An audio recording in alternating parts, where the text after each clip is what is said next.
YouGov, c'est une société internationale de sondage et d'études de marché sur Internet qui est basée en Angleterre, à Londres.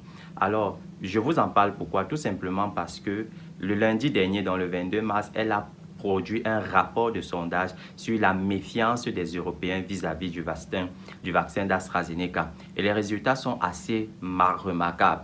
Alors, aujourd'hui, nous savons grâce à ce sondage que beaucoup d'Européens se méfient du vaccin d'AstraZeneca. Et en tête de liste, les Français qui démontrent jusqu'à ce que 61% des Français se méfient aujourd'hui du vaccin d'AstraZeneca. C'est quand même 6 Français sur 10 qui pensent que le vaccin d'AstraZeneca n'est pas sûr du tout. Et on peut bien les comprendre parce que moi également, moi-même, si j'avais entendu parler d'un vaccin qui a produit des effets secondaires et avec des décès, des maladies graves ici ailleurs, j'aurais quand même peur qu'on me l'administre. Donc on peut dire que c'est un point de vue pour le moins compréhensible et avec un fort impact, avec un fort dessous psychologique là-dessus. Mais à côté, quand même, on ne doit pas oublier la réponse des institutions internationales sur la question de la polémique et de la controverse autour du vaccin d'AstraZeneca. On se souvient des experts qui, eux, pour leur part, pensent que le nombre de cas n'est pas plus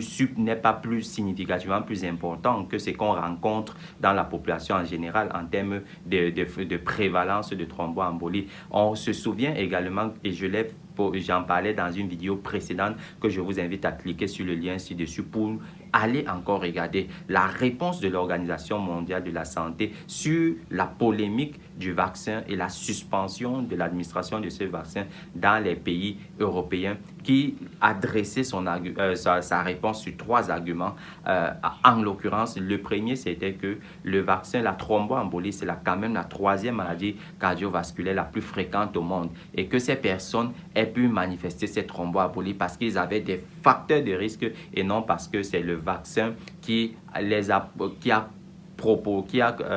occasionné cela. Donc, on pourrait, pour l'OMS, le vaccin, c'est-à-dire le lien avec le vaccin peut être juste un lien lié au hasard et non que c'est le vaccin. Il n'y a pas un lien de cause et effet établi entre le vaccin et la survenue de ces cas de thromboembolie. Le deuxième argument, c'est que l'OMS rappelle à l'opinion mondiale quand même, et un fait important, c'est que le vaccin contre le coronavirus ne peut vous protéger que de la maladie à coronavirus. Elle ne peut pas vous protéger peut-être de faire une thrombose veineuse cérébrale. Elle ne vous protégera pas de faire un AVC ou autre chose. Et le troisième argument, c'est que les bénéfices restent tout de moins largement supérieurs aux risques. Et l'Agence européenne pour le médicament surenchérit et vient appuyer le point de vue de l'OMS sur la question en stipulant et en instruisant aux pays, en rappelant aux pays européens que à la lumière des données probantes et des études, les avantages, le rapport avantage-risque est largement en faveur des avantages.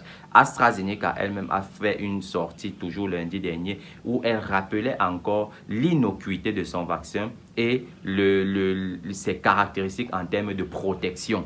Alors, maintenant, on se retrouve dans un dilemme entre une population qui, elle, est méfiante et des institutions internationales de la santé qui, elles, sont plutôt dans une logique, dans une dynamique rassurante. Dans ce conflit population-institutions internationales, quel sera l'avenir d'AstraZeneca? AstraZeneca ce vaccin d'AstraZeneca sera-t-il retiré définitivement du marché? Continuera-t-on à vacciner avec ce vaccin-là? Ou bien y aura-t-il un autre sort qui lui est réservé? Bon, de notre point de vue, nous pensons que le vaccin AstraZeneca sera maintenu quand même sur le marché. On continuera à vacciner avec ce vaccin, tout simplement parce que quand même l'argument, ou bien plutôt dit le dossier argumentaire de la population est fondé juste sur une polémique qui a été très alimentée et amplifiée par les médias et qui a créé une certaine psychose à leur niveau. Et ça, c'est un argument purement psychologique. De l'autre côté, en face, nous avons les institutions internationales de la santé, eux qui s'appuient plutôt sur des données probantes, des données scientifiques et des résultats d'études en la matière et des rapports coûts-avantages, avantages de l'administration de ce vaccin. Et je pense qu'en opposant un argumentaire scientifique et un argumentaire psychologique, il va sans dire que l'argumentaire scientifique l'emporte. Donc pour notre part, nous pensons que le vaccin d'AstraZeneca ne sera pas interdit, il ne sera pas retiré et qu'il a même, soit dit en passant, de beaux jours devant lui. On continuera à vacciner.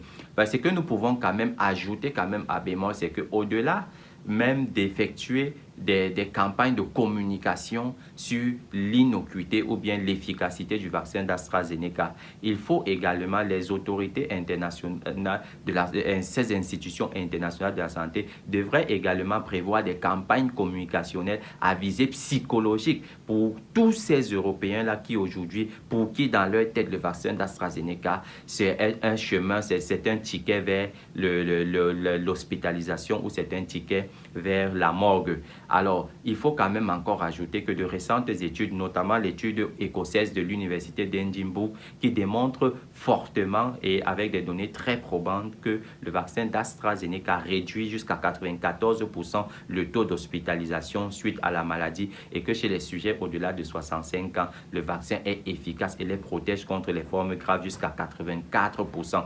Et cette étude a été corroborée par celle menée à Bristol. Bristol, c'est une ville située dans le sud-ouest de l'Angleterre, dont l'université de Bristol a également commis a publié une étude récemment dans laquelle elle affirmait que le vaccin d'AstraZeneca protégeait jusqu'à 80,4% des formes graves de la maladie et que ça réduisait jusqu'à 80% le taux d'hospitalisation suite à l'épidémie, à la maladie, à coronavirus. Vous comprenez donc à la lumière de ces études, le rapport, on peut certifier que le rapport avantage-bénéfice et risque reste largement en faveur des bénéfices. Mais tout de même, des études doivent être menées pour réduire en pharmacovigilance, pour réduire au maximum les effets indésirables liés à ce vaccin-là pour le plus grand bien de la population mondiale.